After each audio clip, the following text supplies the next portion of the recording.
Hey, Matt, how are you? Hey, I'm good. Good to see you. It's good to see you too. So Matt and I were just kind of reminiscing. We met many, many years ago at an event called Barbarella. I didn't remember the name of the event. He remembered it, but I now very much remember that. Many, many years. I mean, it was pre-COVID, right?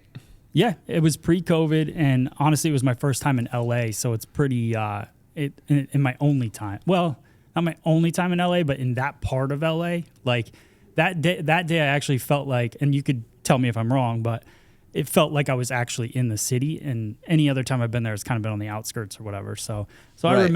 I remember it very well. Yeah. Yeah. Well, like eons ago, it feels like. So I want to apologize to you and the audience, the listeners right now, because I've had a cold for about 2.5 weeks. So This is my first recording back where I really lost my voice. And so I was having to really deliver a lot of, air through my lungs. I'm back now, but my voice is not 100%. But we're going to do with what we have. So before we get going with Matt, and I know a lot of listeners, you know Matt, but I'm going to introduce him just because that's what I do. Matt is a hairdresser who focuses on cutting and education through his free salon education brand that he's been building, as he told me, 12 years. You're online, obviously. You got your website. You're on social in a big way. You're on YouTube in a huge way, 1 million+ subs. Yep. And you recently started a scissor and tool brand, and I'm sure many other things that you're going to tell us about as we talk. Yeah. But before we start getting into all of the the happenings currently, I want to start from the beginning. How did you get into this industry in the first place? So it's actually kind of funny, and the way that I got into this industry is kind of what led me to be kind of the person that I am online or whatever, because I, from the time I was 13, was detasseling corn in the cornfields of Illinois, Detasseling corn. Yeah. Never heard of that verb. Okay. So they might not do that in LA, but so that's a job that you can get when you are, very young, and basically in your summer, right? And this is maybe interesting for the audience, but in your summer, you're 13 years old and you decide to take on this job, which is like a 2-week job. And it's where you pull the tassels of the top of the corn out, because corn, never thought this would be on your podcast. Yeah, please tell us. Corn is actually male and female. So. Oh, you're kidding. Yeah. There's a gender to corn? Yes. So you actually have to degender the corn, kind of. And I'm not an expert, but I did it when I was 13. So you pull the tassel out so that the corn cannot, because there's a male row. So I'm going to make this real quick. There's a male row, and then there's like 4 female rows, and then there's a male row. So you go through every female row, and you pull the top of the tassel out, and then it cannot, like, I don't know what the word would be, but it can't spread the corn. Yeah, there you go. Yes, fabricate. So I did that job, right? And that was kind of my intro to the workforce. And the reason I guess I turned 40 last year, and I've been thinking about myself in like good qualities, bad qualities, like how does a person become who they are, kind of thing. And so I've been thinking about like my whole life, right?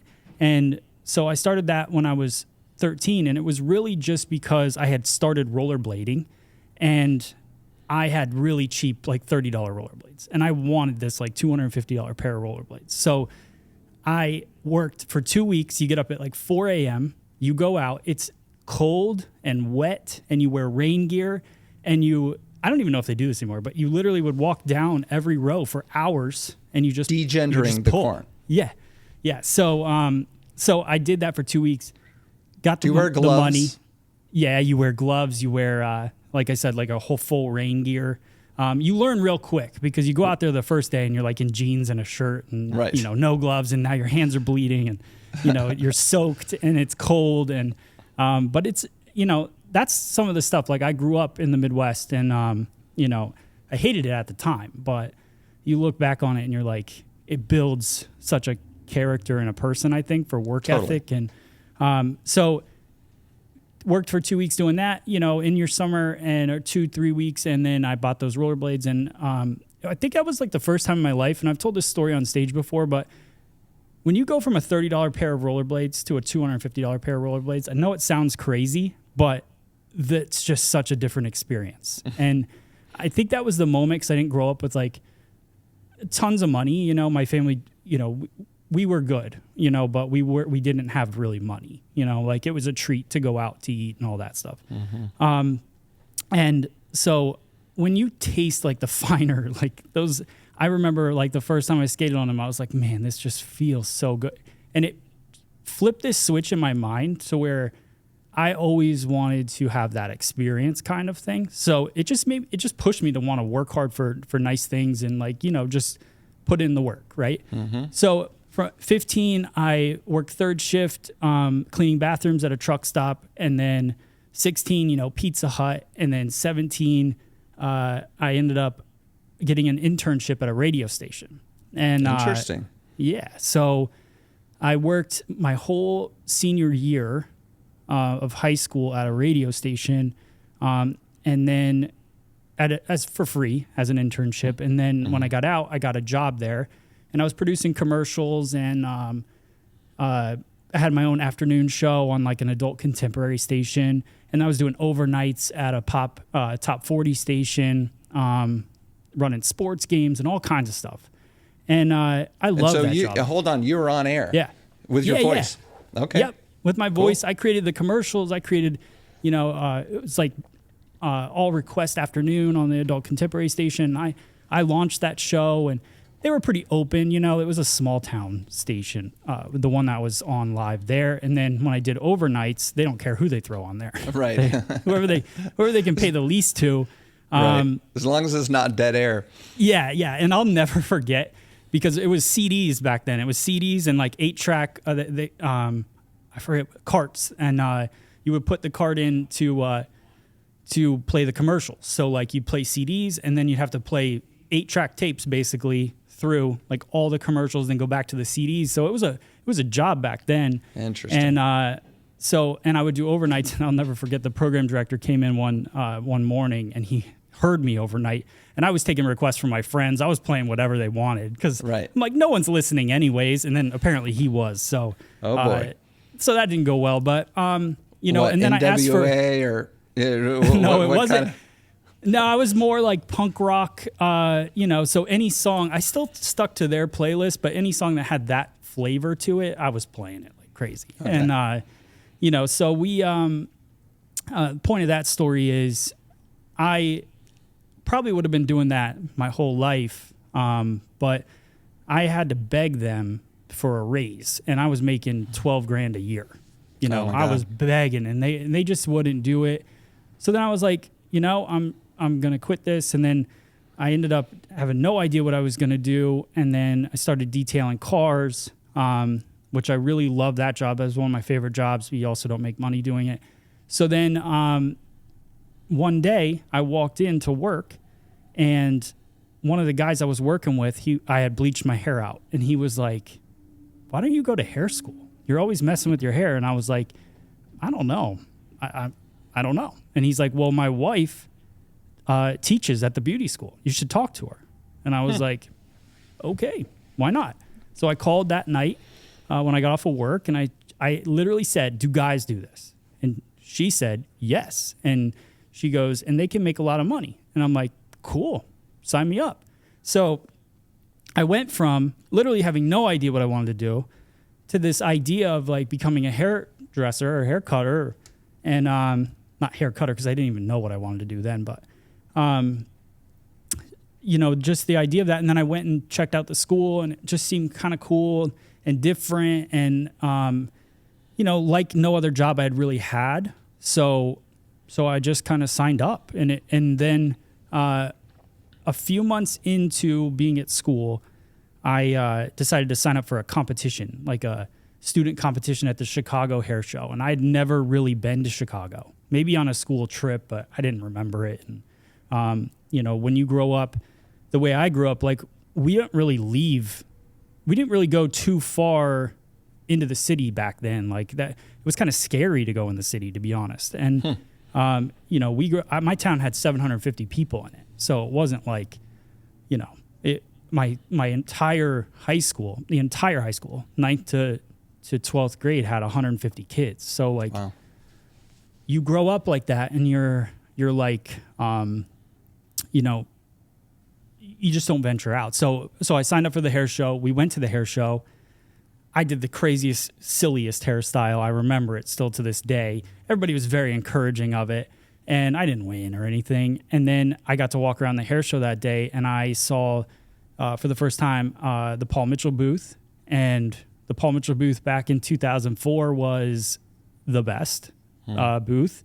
And I literally sat there and watched it all day. And Robert Cromings was up there, you know, doing his thing, and it was at the height of his what he had going on, and I just couldn't. I just was like mesmerized. It was everything I could have ever wanted in a career watching him, and I was like, this is it. This is what I want to do. Like, this is my, you know, this is it. So, you know, I watched him all day, and then as soon as I got back to school the next week, I was like, I want to work for Paul Mitchell. That's what I want to do, and I want to become that. And so I just started studying and learning and watching tons of VHS tapes, Tony and Guy and Michael O'Rourke, and I just got opened up to this whole world of all these amazing artists. And then you had Robert with the business mind and artistic side, and it was just a great time to get into the industry. I think DVDs were just launching, you know, like DVDs were a big deal. And I was just on a different podcast, and Gordon Miller's podcast, and I was like, you know, all I wanted was to be on a Paul Mitchell DVD. Like, it just sounds crazy to talk about it, and I talk about it a lot, but like, I wanted to be an educator that taught people on a DVD. Like, that was my ultimate goal, and to travel the world and teach. And so I went all in with Paul Mitchell, taught with them for 9-10 years straight, teaching classes every single week. And then, you know, from that, I wasn't getting the job. Like, I wasn't getting put on a DVD. They weren't really paying a lot of attention, you know, and maybe at a local level they were, but they didn't really care too much about what I was doing. And that's not their fault. They're just a big company. And, you know, so anyways, okay. So hold on. Yeah. 9 or 10 years you're educating with Paul Mitchell. Yeah. And you're doing so like in your region. Are they sending you to salons, or are you going to shows?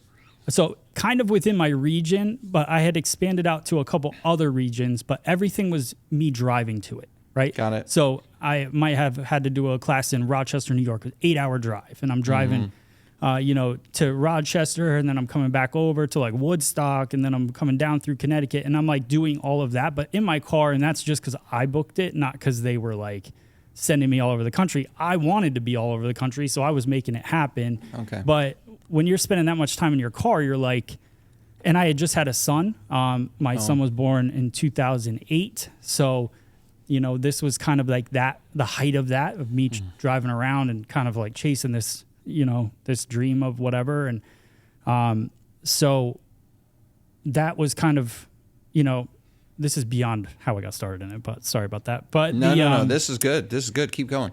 So so basically, we're coming to the end, 9-10 years with Paul Mitchell. You know, I was teaching towards the end, like 80 classes a year, and wow, really putting in a lot of time and work. And are you working in the salon, yes, at the same time? And also owning a salon at that time. Yeah. So you had started a salon. Got it. Yeah. So sorry about that. So in Illinois, when I had decided to do the Paul Mitchell thing, I decided to leave school early, because in Iowa, which is where I was actually going to school, because I lived on the border, in Iowa, you need 2,100 hours to become a hairdresser. And I don't know what you need in California, but you need 1,260 in PA, which is where I'm at now. Yeah. So I already had 1,260, and I didn't want to do hair in Iowa. So I had talked to the state board of PA, and they're like, you already have enough hours, so you can just come here and get a license. And I had met an artist named Sam Burns, who was a traveling national artist for Paul Mitchell, a platform artist, and he owned a salon in Pennsylvania. Okay. And at the time, it was like I either wanted to go work for Robert Cromines, which was kind of a goal, but it seemed extreme because it was the unknown. I didn't know him, and he was all the way in California and Las Vegas. So that was a huge, like for me, even going to California seemed like a big deal because of how I grew up and everything. So going to PA, I knew Sam. I had met him at a hair show in Iowa, and he was kind of like, he just mentored me. Like he just kind of like took me under his wing right away. The first time I met him, he threw me on stage. I was still in beauty school. So I was like, I'm going to work for this guy because this guy cares about me. Yeah. So I moved out to where his salon was, slept on his couch for 2 weeks while we got an apartment. It was furnished. And in Pennsylvania. In PA, yeah, in New Hope, Pennsylvania. And that was like 1,000 miles from where I grew up. But and it was the first time I'd been on a plane to come out and see him. Wow. So it was a big deal. I was 21. And so I went out, checked out his salon, decided I wanted to work there.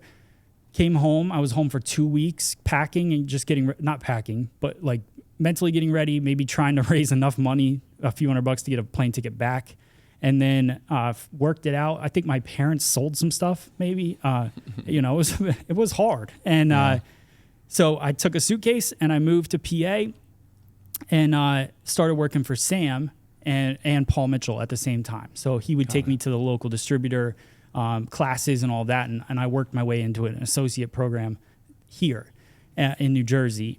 And so with that, 3 years into working with Sam and working through Paul Mitchell and stuff, he decided that he wanted to take an opportunity to go work for Robert Cromines in California. Funny. So, and I ran his salon when he left, and then that's a hard relationship. I don't know if a lot of people can probably relate. It's when you have an absent owner who's chasing a dream in a different place, and for whatever reasons, it was hard. And we kind of got to a point where like it was hard to pay him and keep the salon going. He's not doing hair at the salon. It was a very small space, 800 square feet. And then I actually had a client that came in, and they were like, they kind of knew the situation. They'd seen the work I'd put in and heard the stories and everything. And I'll never forget, I was cutting his hair and he goes,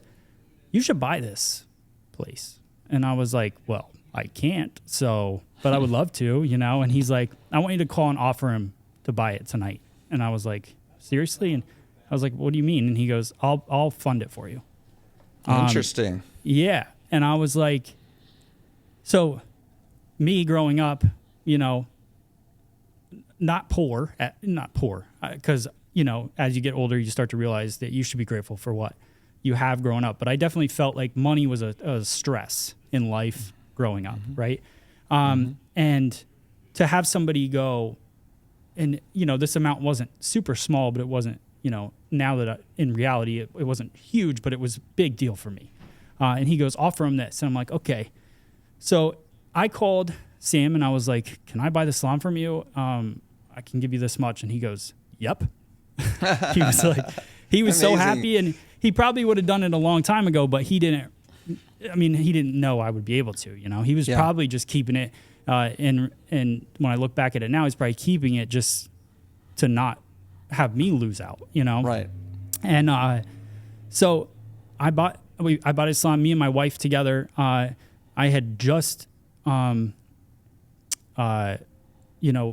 met her when I'd first moved out to New Hope, which was kind of another reason why I ended up staying, because it was very stressful and it was very hard. And I met her like 3 months into it. So it kind of forced me to just kind of go all in here. And, so we bought the salon together, and I was still on the road. And really within that same year, we had our son too. So it was kind of just like a lot, it was a lot going on. And, to try to keep this story organized, then that's kind of when I went in, when I knew I was going to have a son, and I really wanted this career to work. Like I wanted it to happen. And also, part of my ego too was wanting, all that stuff that I'd wanted this whole time and been working for. So that's why I was doing all those classes and trying to get noticed. And so 9-10 years, 2012 basically, there was a Paul Mitchell event for all the educators in Las Vegas. It was like an award ceremony basically, and the training for all the educators. So there was like 500 of us there.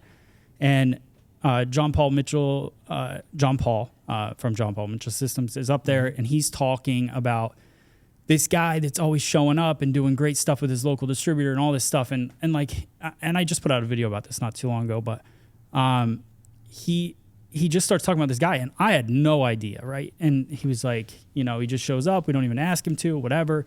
He's like, I want to give this first-time leadership award in the company to Matt Beck, right? And I was like, wow, holy cow, right? So like amazing. At that moment, I'm like, this is it, like all that time, it's all flashing through my head, like all that time you spent in your car doing all this stuff, thinking it wasn't working, putting in the time, and then here it is, right?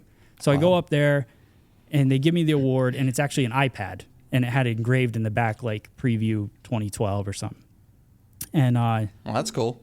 I took a picture with them. A usable award.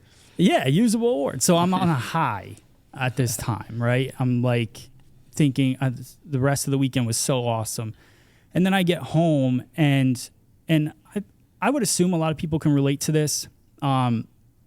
Every time the phone would ring, and it would be a California number, because I'd never known anyone in California ever in my life, I thought it was Paul Mitchell calling to tell me, like, we want you to come to this show, or, maybe it's time to come help us on set or something. Like, it would just, every time it would ring, and I'd answer it, and it would never be them. And this happened for, like, a couple months after the award, and I was, like, finally just, like, kind of over it, like, I was like, what else do I need to do? I mean, I'm all for awards, but I've never been somebody that's chasing an award ever. Mm-hmm. I don't try out for any of the hair awards or any of that stuff. Like, I just don't, that doesn't fuel me.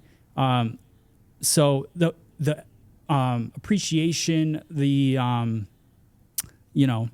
financially recognition, like that kind of stuff, that showing me that you like put your money where your mouth is a little bit kind of thing in a way, just like, we appreciate you, and that's what you want.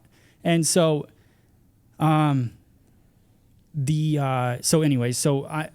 I decided that I was going to just film my first video. YouTube was kind of taking off. One of my friends in Paul Mitchell was Steven Marinero, and he's the Salon guy on YouTube, and who cracks me up all the time. But we were friends, really talking a lot back then. We don't talk as much anymore.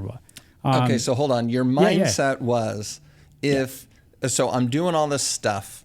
They've recognized me with this award, but they're not giving me what I want, which is to be an educator at a higher level. They're not putting me in front of the camera and all that stuff. So if they're not going to do it, I'm going to do it myself. Sort of. I don't know if I was that direct. I think I was just, I've always, and this is kind of why I brought up all the stuff I've done, and there's so many more jobs that I've done in my life, but I think we're given everything we need to succeed, like in what we're doing. So like when I think about, I wasn't getting what I wanted. So instead of going, okay, well, they don't want me to do it, so I'll just keep doing classes or whatever. Like, I just don't have that thing in me that sits back and waits for stuff. So, and call it impatience, maybe, and I'm definitely not a patient person, which is a good and bad thing in my life. But when I just finally was like, I just want to make education videos. Like, I had a passion for it. I grew up, I was on the radio. I knew how to edit stuff. I loved editing stuff. So it just was like, let's do this. Like, let's do it. And it wasn't like, oh, no more Paul Mitchell, whatever. I'm going to do this because they're not doing this or whatever. It was just like a natural thing. And before, I didn't have a camera to film a video. And now I had an iPad with a pretty cool camera on it. So I made a video on an iPad for my first YouTube video, right? Perfect. And yeah. So I bought like a tripod for the iPad, and we set it up. And the quality is completely awful, but still on YouTube at this time.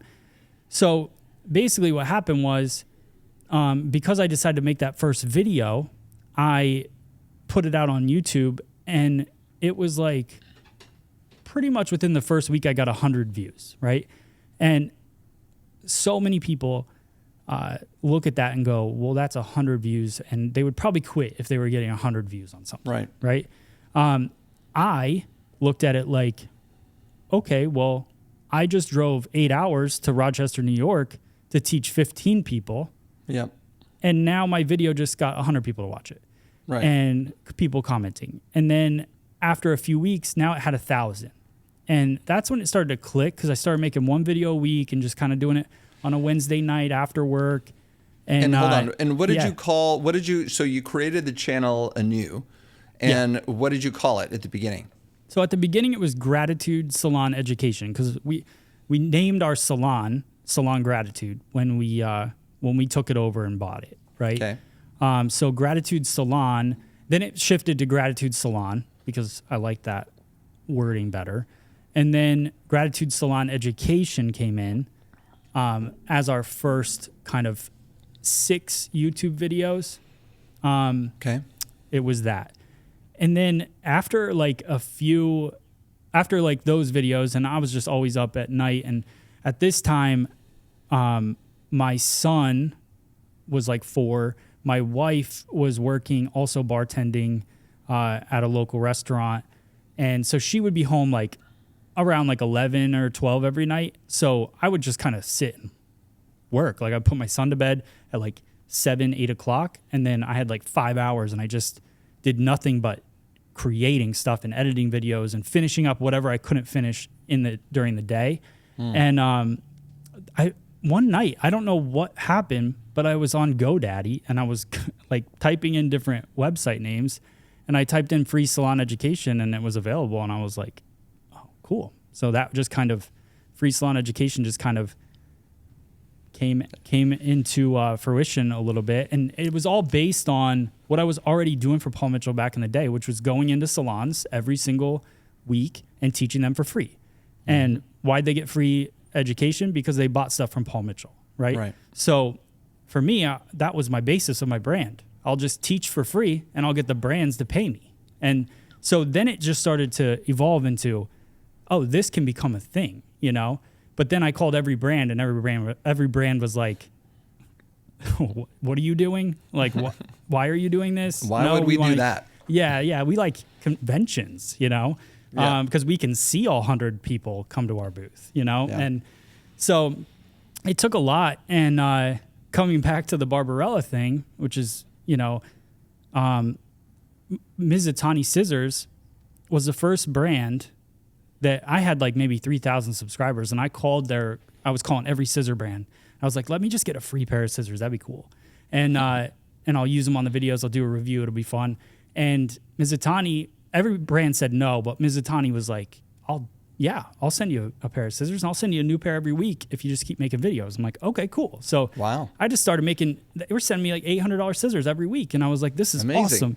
Yeah. So I was living it, you know, and then one night it clicked, because I was also into making websites. And one night it clicked. I was like, I wonder if I could sell these. And so I reached out to Mizutani, and I was like, can I sell these scissors? Can I build a website and sell them? And they're like, yeah, for sure. That'd be great. So I built the first, you know, shop FSE kind of website and put all the Mizutani scissors on there, and they just started selling. And it was great. And so you're like a distributor. You become like a distributor. Became, yeah. Yep. Very interesting. And so you worked out a deal with them where you got a certain, okay. Yeah. Very good. Discount. Yeah. Yeah. And they actually, luckily at that time, because I didn't have any money still, what was I going to say? So at that time they decided they would drop ship, right? So that was even better, because I didn't have to buy a bunch of scissors and sit on them and hope to sell them. Just as I sold one, I sent them the invoice, they shipped it out, you know, and then I paid them their part of it. So yeah, and then you don't have to go through the BS of packing and shipping and customer service, returns. Yeah, which is exactly my life now. So, but the, you know, it's, so then they just started selling. And I quickly became like the number one distributor of Mizutani scissors in America. Oh my God.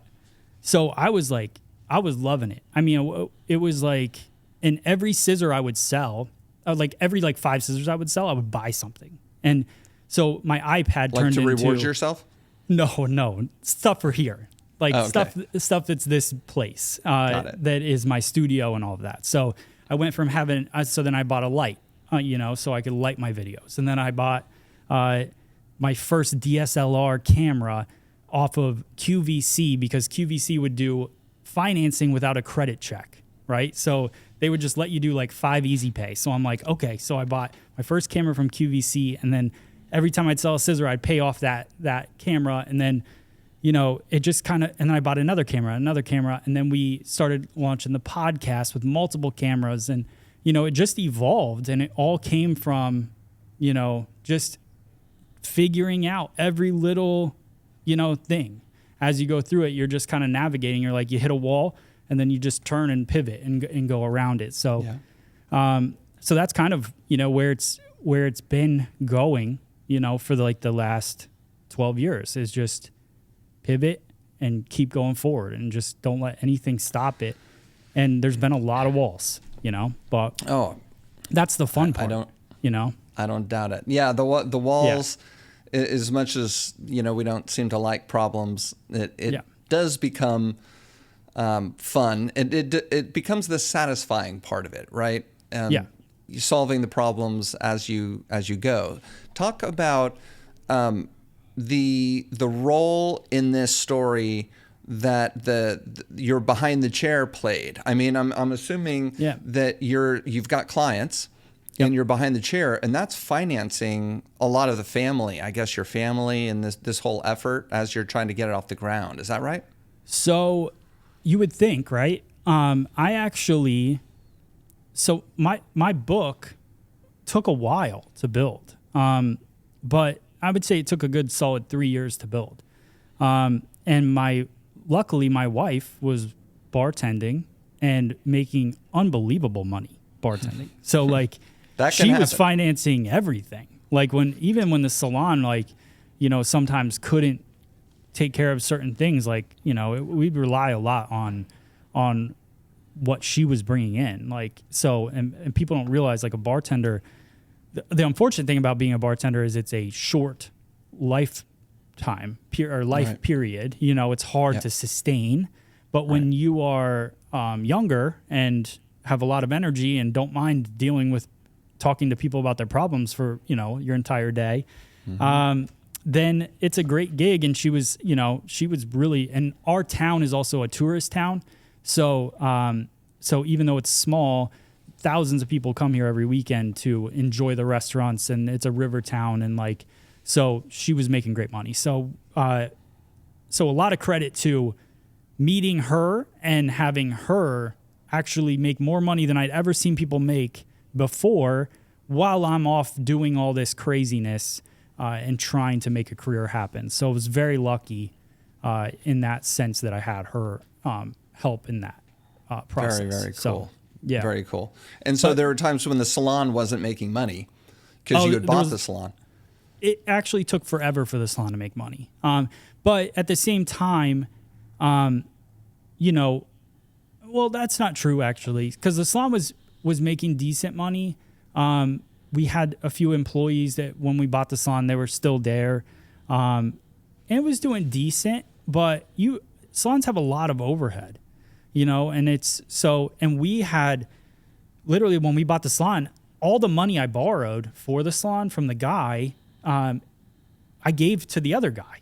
So that was a mistake. and now when I look back on it, I'm like, I should have done most of it to that guy, but kept some so I could do some stuff and buy retail for the shelves, So they call that working capital now. Exactly, yeah. No working capital whatsoever. So we took probably one of my wife's weekends of earnings and went to IKEA and bought some mirrors for $99 and some floating shelves for the stations, and it was really tight, but we painted everything white and just like put everything up and didn't have any money for retail and, you know, just kind of bought stuff as it went. You know, you make a little bit of money, but it was really tough in those first couple years of just keeping the salon going. You know, you're trying to pay like all the taxes, like everything. There was just so much stuff and the supply bills and all of that. So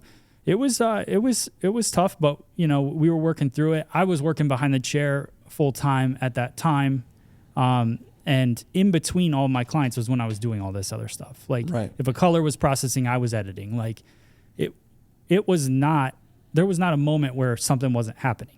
In between a color, I was outside. And if you watch some of my earlier videos, I'm outside all the time because our salon was so small that when I needed to film like an intro for a video, I go take a walk, you know, and walk down the street, fly a drone down the street, or, you know, it was fun. It was fun. There was a lot going on, but it was really, really fun to do it and to just in between figure it out. You know, that's the moral of all of this is most people don't do it because it's hard, but if you love doing it, then it's not hard. It's hard, but you love doing it, so it doesn't matter. Most people are not successful in it because it's hard and they don't love it. Like if you don't love editing, if you don't love editing, you don't love like talking on camera, you don't love all these certain things, then it's probably not going to work out just because you don't love it. But I love it the most. You know, I could do this.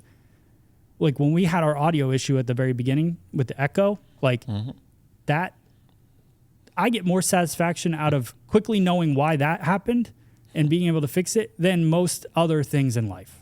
Like it's just not, you know what I mean? Like that's, I definitely get the impression that you've got that tech thing. You're a gadget guy. You want to figure out the best microphone. And when you heard the reverberation or the feedback, you were on it. And I recognized, I recognized before we started talking today, just from your content, that you like that kind of stuff. And it reminds me, you know, of Andrew Does Hair, and I'm sure you know Andrew. Yeah. And you know, he's a gadget guy, and he likes the technical aspects of photography and stuff like that. And to combine that with the hair, I think is one of the reasons why you've become very successful. And so it's really fun to hear the story and to watch it. So, but at that time, I'm curious, you're going through the difficulty because you enjoy it, but what was your, I was going to say end goal. I don't really mean it to sound like an end, but what was your goal? Like, did you want to get your YouTube to a certain size and you figured maybe that would support a certain amount of, you know, financial cost over here? Or did you want to become a distributor selling a certain amount? Like, what were you thinking? So that's all of it. I was thinking all of it, you know, like I don't have an end goal. But I do think that like I'm competitive in a way that I would watch other channels. Like, so I've never said this before, and I'll say it, whatever. I don't care. But the salon guy has always been somebody that pushed me, like, because I'm always paying attention to what other people are doing. And he always had the number, like the subscriber base, you know?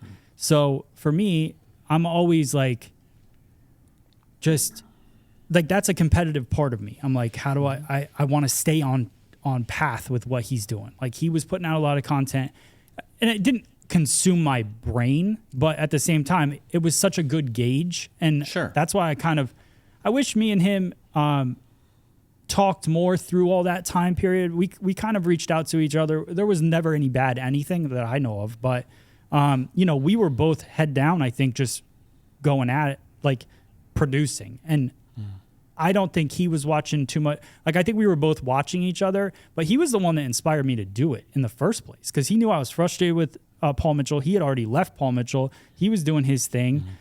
He was doing more of a media side of it, doing tutorials too, but also like interviews at different hair events and stuff. And so he opened my eyes that is a path, you know? So I definitely have that. Like, I owe him that. And then I just kind of always wanted to like I wanted to hit that 100 subscriber mark. And, you know, I don't remember if I watched him hit it and I was like, I want to hit that, or if we were racing to it. I don't remember. But, you know, and then after 100,000 subscribers, that was probably the only real goal I ever had from a subscriber standpoint, because that was such a big deal on YouTube and you got the plaque and all of that, you know. And then I never thought I would hit 1 million.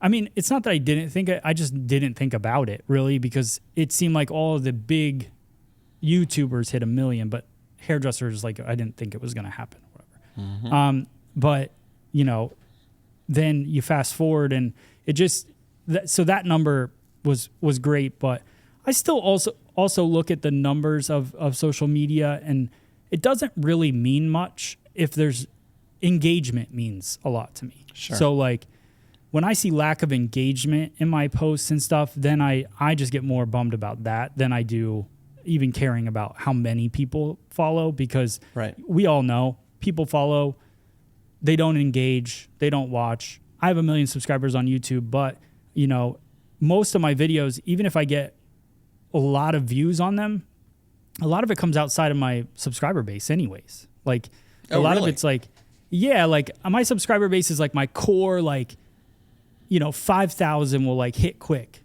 And then, you know, I know those are like my hairdressers, my diehard people that have been watching for a long time. And then if it's going to hit, you know, 100,000 within like a few months or whatever, which is harder to do on YouTube. Like YouTube's a slow burn to me for my type of content that I'm noticing.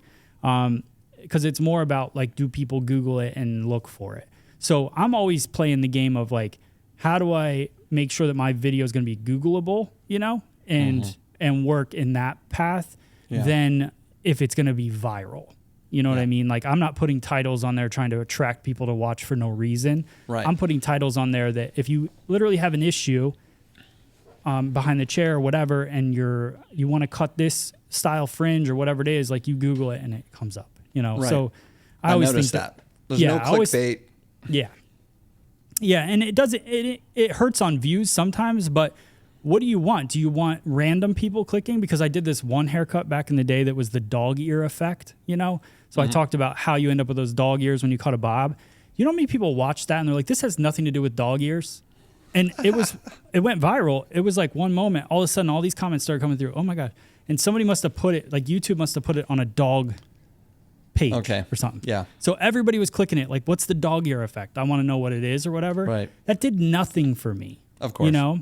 Yeah. The only thing it did for me was maybe made me some AdSense money or like real quick, but not a lot and not worth anything. And it devalues the brand, in my opinion. So for me, I never really wanted people to click for no reason. I want them to click because they're a professional, because then maybe they'll buy my tools someday, or I'm really bringing value to them, and that's what I want, you know? Right. So. Right. Okay. So give us an idea. You told us the story, and it was fantastic. And tell us where you are now. I know you're doing videos. Are you doing in-persons? What does your e-com offering look like? All right, so I'm going to, my goal this year, so my son is 6, he'll be 16 this year. I spent a lot of the last, like 2018. So in 2017, my dad passed away. He was 60 years old.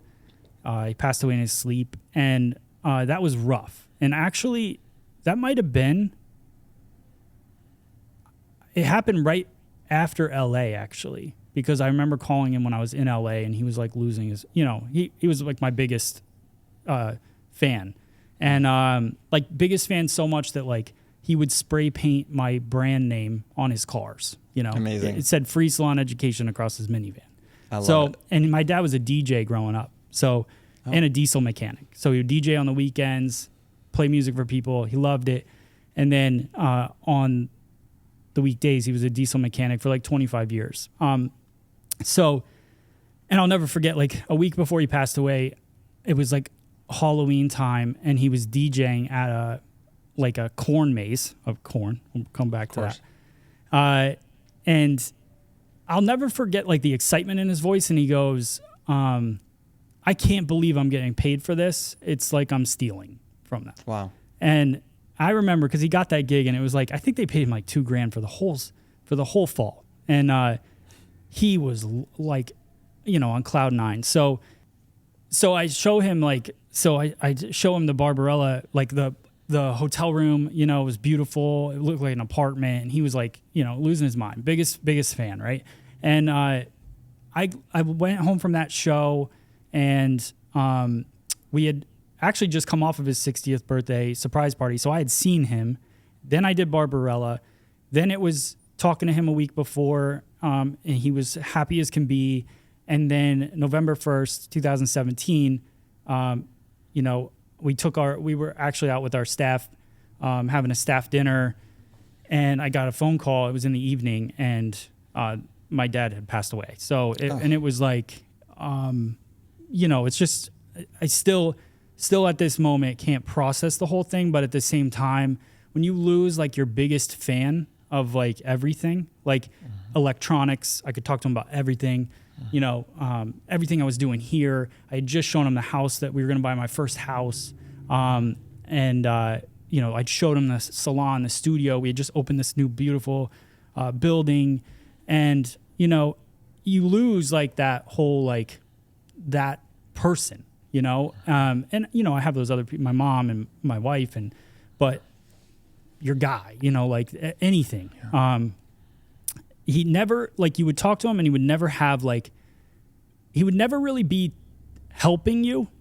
Like, he would just listen, and that, I think it's important to have somebody like that. It just lets you just bounce it and hit and just, like, absorbs it, So that was a hard moment. And in 2018, I kept making content. I took a couple weeks, didn't really make much, but then I went right back into it because my mindset was, this is what I loved talking to him about and doing and all that stuff. So like, it wasn't hard to really get back to working and like producing, but I think from a mental health, like a mental standpoint, it was like just a lot to deal with. And I kind of buried it in producing content and working. So I kept doing it, but I don't think my content got better from that moment on. I think it sustained itself. And I think, so between that time period and COVID, I produced a ton of content. I mean, I had produced over 1,000 videos at that point, 1,000 tutorials. And COVID hit, and the salon shut down, and, it was just a lot going on. And I started posting my content on Facebook. I'll never forget. And you're going to think this is crazy because everybody does. I started posting on Facebook, and it changed everything. Like, at that time period, COVID, everybody's home. I posted a video, and every video was getting like 1 million views. All these videos I had made. Like old blue Facebook. Old Facebook, old video content, horizontal content, regular, videos. And people just were eating it up. And like, I was gaining like 50,000 followers a week on Facebook. Like, it just like took off, and every video I post got 1 million views, and then 2 million, and then 3 million, and people were commenting like crazy. And it was nuts. And so I just kind of like, through COVID, I just started going live every day. I was producing live shows, and so that was kind of all cool. But then from there, that took off, and that was like a year where it was crazy. I was getting like 15 million views a week on YouTube. Wow. And posting like nonstop, every 3 hours, old content. This wasn't even new content. This was old. Wow. So then I started hiring guys to repurpose content for me, put that out there. So I built this team, and it was all virtual. So they were taking my old content, making new content, and I was just putting things out every 3 hours, and everything was growing. But I lost in that. So between then and now, I got that high of viral, which was what I was talking about. So I loved that aspect of it, but because I'm a numbers person, but then I lost the community, my voice to the community of people, of like hairdressers and professionals, and what I really, the core of what I love talking to. I lost that. So not fully, but you know what I mean. Yeah. No, I totally get it. And I want to interject here because we're bumping up on the hour. Yeah. And I think it's a fascinating story. I'm fascinated by it. I'm fascinated to hear what you say next. Would you come back for another episode? Yeah, for sure. Yeah. Yeah. I'd love to do that. I have a lot more to ask you. And I know the audience is hanging on pins and needles. Do people hang on pins and needles, or do they sit on pins and needles? Sounds painful. I don't know. Either way, either way, painful. Yeah. and I don't want the listeners to be in pain. So let's come back next week and do another episode. But this has been fantastic. Thank you, Matt. Yeah, for sure.